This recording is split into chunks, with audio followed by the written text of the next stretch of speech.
This one is a lovely blank canvas. Customers having the utilities on, got a new sink, and we've got to plumb it in. So we've got one hot and cold over to here, washing machine, and the waste. So yeah, the kitchen fitter actually put the sink in for us, put the tap in. So we've got to get on doing now and make it look as neat as possible, really. Be doing these. I don't know if you've ever seen these eco clips. I'll show you why I'm going to use them in a bit. But yeah, let's get the water off and get it drained down. So we're back with a jobbing episode this week. We've got 4 jobbing jobs in there. But if you've been watching my channel the last few weeks, you know that I've had a right run of jobs. So getting back to some good plumbing, yeah, I needed this. But I do have a part fail on me. Let me know if it's happened to you, because normally these are my go-to parts and they've normally been rock solid. But it does fail on me. So let me know on that one. Also, if you can help me out, I've put a link in the description to a Just Giving page. I'm doing a Tough Mudder next week. And it's for a lad who's got blood cancer. His name's Nath, and plumber is known online. He's only 27. He's got 2 young kids at home. So I thought if I can raise a bit of money, help pay for Christmas for him, take some of that stress away, I thought it'd help him and his family out. So if you could check that out, make a donation. Honestly, I would really appreciate it. Just want to say thank you again for support with the channel. If you have any questions, drop them in the comments. I'll do my best to answer them. Make sure you like and subscribe. And the 10k giveaway, I've already announced that. So I'll let you know at the end of the video how to enter that. But yeah, for this week, let's have a look at what we've been up to. Oh, so water's off. Let's just cut these back and start afresh, because we're going to put all fresh fittings in here. Alright, so we cut it all back, and that's what we're thinking about doing. Just coming across here, connect to the taps, and maybe teeing somewhere here, or further along here for the washing machine. So these are the eco clips. They come with the base plates and the clips, like a little starter pack. Got 28, 22, 15. And they just push on and twist into place. It's a bit hard to do one-handed, but they do just twist into place. But you get like a nice gap, especially on the sinks, to put your isolation valves, get your press gun on, stuff like that. It just keeps it nice and spaced, and then you sit there, foot screw in there, screw in there. Yeah, pretty good, to be fair. I use these on and off. I've been using them over a year now. I do like them. I just don't look the best, but they do a job. They really do a job. So you can just use them as singles as well. So you can just put them on like that and screw straight through if you want to. So yeah, let's get that pressed in. And I'm thinking about putting a bend on, coming across there for the hot. Alright, so 45 for the hot. Cold in there, I'll put the teen in a minute. I'll just say that I'll put my depth markers on for my press gun. Yeah, if you don't know, I'll press now. Oh no. So yeah, that's going to be tight. I'm pretty sure I can get onto all them. So yeah, just going to press that in, then we can look at connecting over. And I've got some valves over here that you might like. Can't get onto that. If someone push it against the cupboard, I'm just knocking it off. No, actually, I'm going to be able to get onto that, so I might have to get my soldering stuff out. Well, that was a nightmare to solder the cold. Just going to get all the water out of the pipe. Hence why I've tried to use press, but I need the angle jaws, but they're an extra 300 quid, so yeah. I'll have to invest in that, but I've just sprayed 2 valves onto there, hot. You go straight in, and that's an angled isolator, that is. I do like them. I think that looks alright like that. So I have it like that. And this one, I'm going to put a teen, put another one of these eco clips in. Might that make that a little bit longer, and then the washing machine can loop around and into there. So I think that'll look pretty smart. So that's how we finished on that one. A couple of isolation valves there, make it nice and easy to turn off. Washing machine there. And the good thing about these eco clips as well is you can just spin them on afterwards. So you can just pop that on, round, on, done. Not a screw either side now. But yeah, it's nicely supported. Plenty of room to get in there.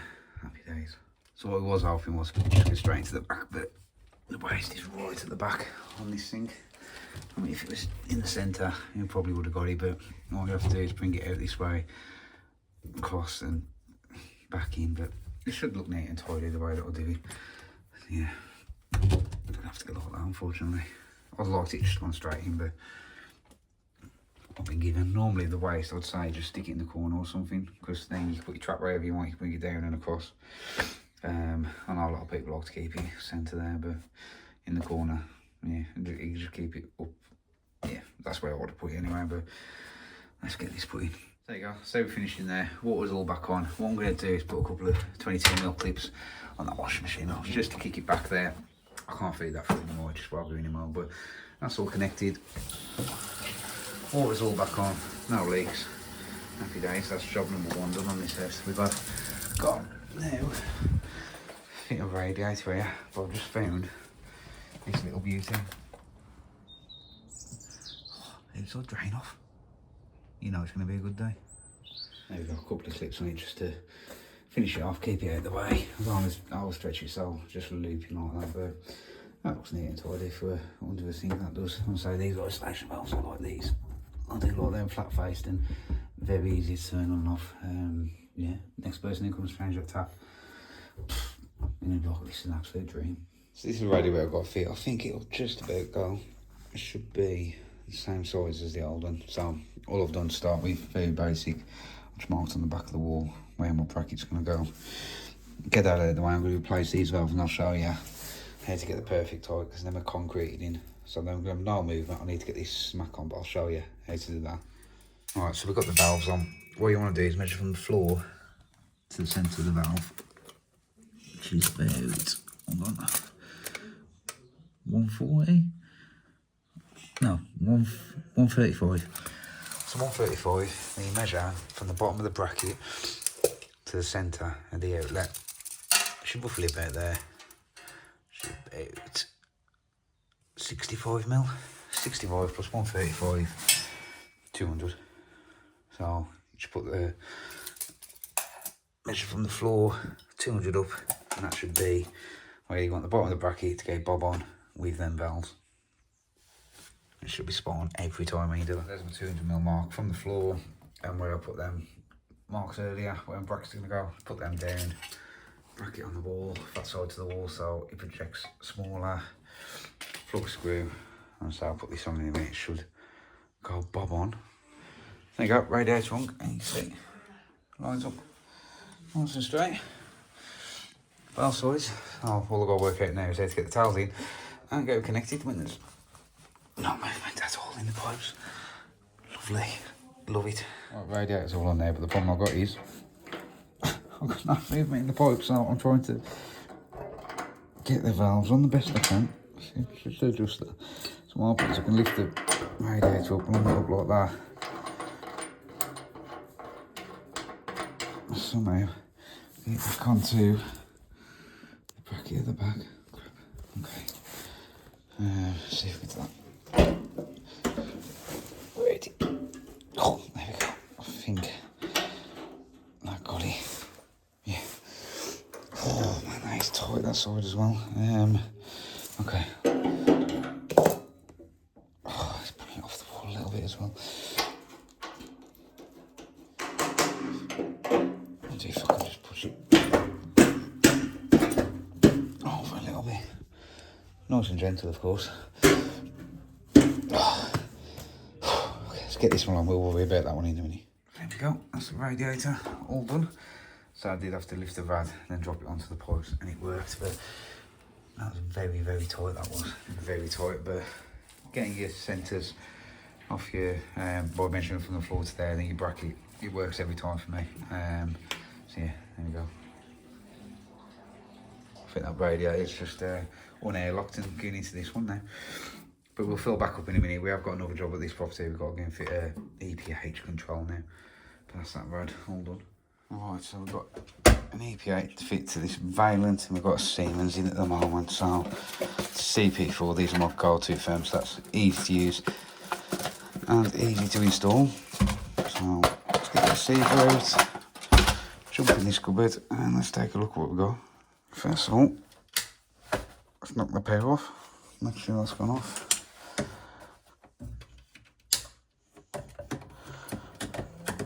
Nice to know if that actually works.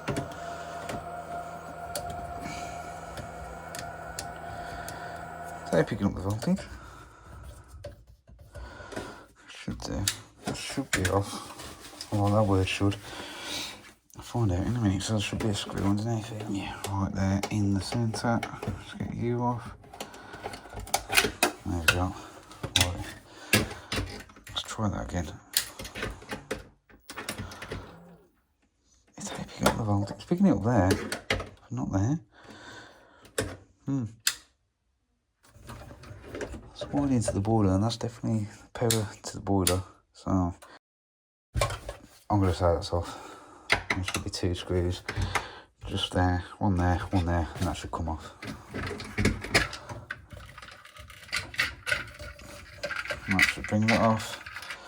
So we should have, yep, lowered neutral and 2 switches. Should be 24 volt this should, so just get these out. There we go. Just make sure that it is dead. Yeah, it's definitely dead, else it would have blew up then. So, EPH, nice and easy. Let's get this out. There we go.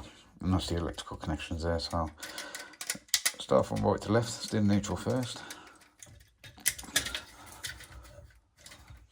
So into the live. Oh, it is 240, sorry. Hook it up, always. So we've got a live in there. Somewhere, there should be a link that's for that. Let's put a link in with the live. Then 2 is a common, so that link there, and just put it goes into 2. Cover back on with the screws, smallest screws in the world. Don't know why they did this before, but you cavity wall fixing. We're gonna rob you from there and pop you in there. I've got a screw to the wall. I've got to cut out a little bit here so that I can go flat like that. That's it all wired up. It took me 7 minutes to do one of them. I'd say they are nice and easy, a lot better than these. These are rubbish, absolutely rubbish. See, we just took a bit out of there now, and that will go straight down. Right, before we fill the board up, we have got a service on this, so let's take a look at this mate clean. So the system's all drained down, so no need to isolate. Oh, wow, that was tight. That don't look too bad, to be fair. I think that's been cleaned out in the past, so yeah, let's take it out and give it a clean. There we go, looking a lot cleaner. Get it back in. There we go. Now we can look at getting the condensate drop out, which is just underneath here. Just twist, pull, and give that a good clean out. There we go, looking a lot better. So now we should be able to just back in the cupboard, we push that up and twist up.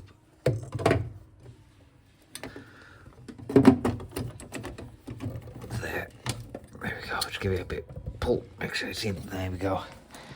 That's filter cleaned, track cleaned. Let's have a look inside now. A couple of common things that will happen on this. Leak on the diverter. That looks like it's leaked in the past. So check that, make sure there's no water there. If there's water there, 9 times out of 10, it's the diverter. And also gasket seal. Whenever it's serviced on a full strip down, you need a new gasket, but you can see there, that was done last year, so we haven't got to do that. This is just a basic service check, so you just want to make sure there's no corrosion there, no leaks, no signs of any distress, stuff like that. Vertical flue, so we'll have to go in the loft and check that. But overall, it looks in pretty good condition, to be fair. It really does. I have opened these up before, and that has just been full of water off the diverter. On the back as well, this hose, sometimes when it's touching this pipe, it can perish.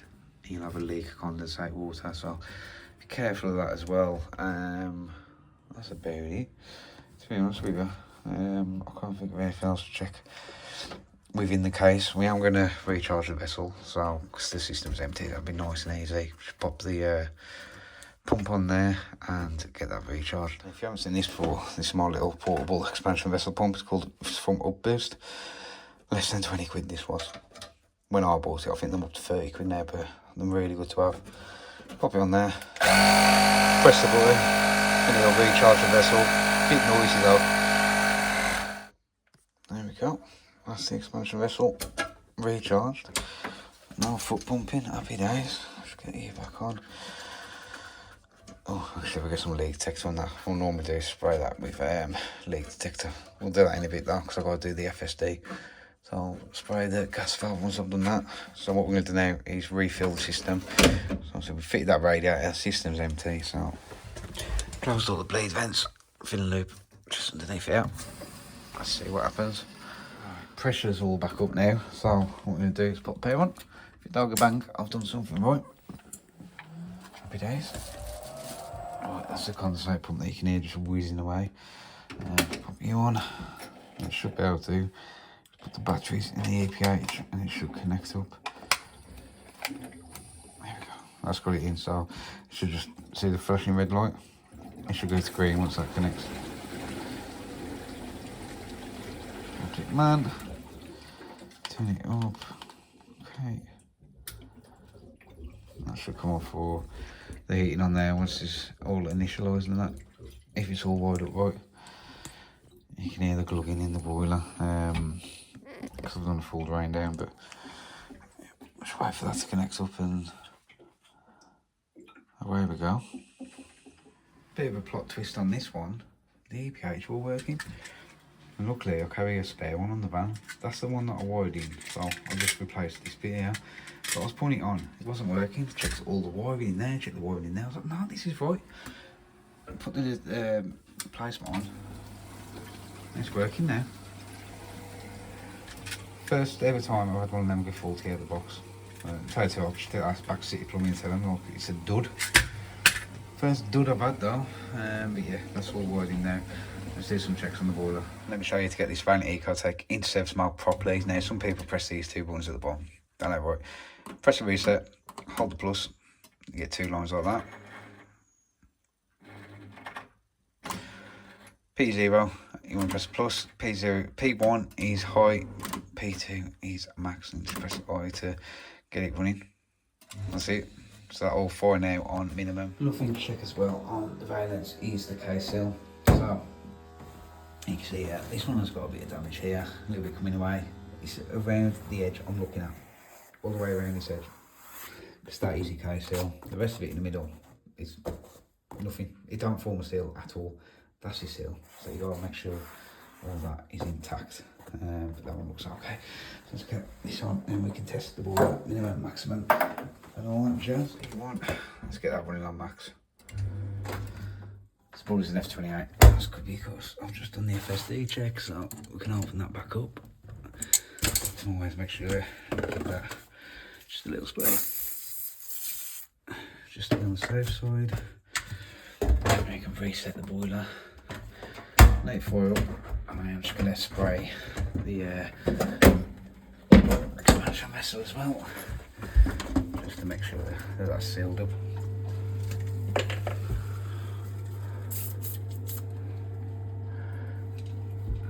There we go, that's fine. That's all the checks now complete on that boiler. Just make sure it fires back up. Beautiful. Just done a full drain down. I'm just going to put some in between. So we did shut off the bathroom rad just to pour some of this in. So just cost the customer the cost of the inhibitors, to be honest with you. And instead of your hand. Then spill a drop now. That MC1 from AD, buy one get one free at the moment at City Plumbing. So it's half price. Really good deal on at the moment. So yeah, let's get the cap back on, bleed that rad. That's that done. Alright, there we go. Boiler all serviced. That radiator's all bled. Inhibitors going round. Happy days, job done. Thanks for watching again, I really appreciate it. Again, if you can help me out with the Just Giving page, that would really help me out. Links in the description. The 10k giveaway, I announced the details on my last video on how to enter that, so you'll have to check out the previous video to this one. Get your entry in, because I am going to be doing the draw. I want to get this Velocity Rogue 9.0 service bag out to someone ready for the very busy period. It has gone busy already, but I'm hoping to get that out well before Christmas. So make sure you get your entry in, and good luck to everybody. Not everyone can win. I wish I could give a bag to everybody, but good luck to everybody, and I'll catch you on the next one.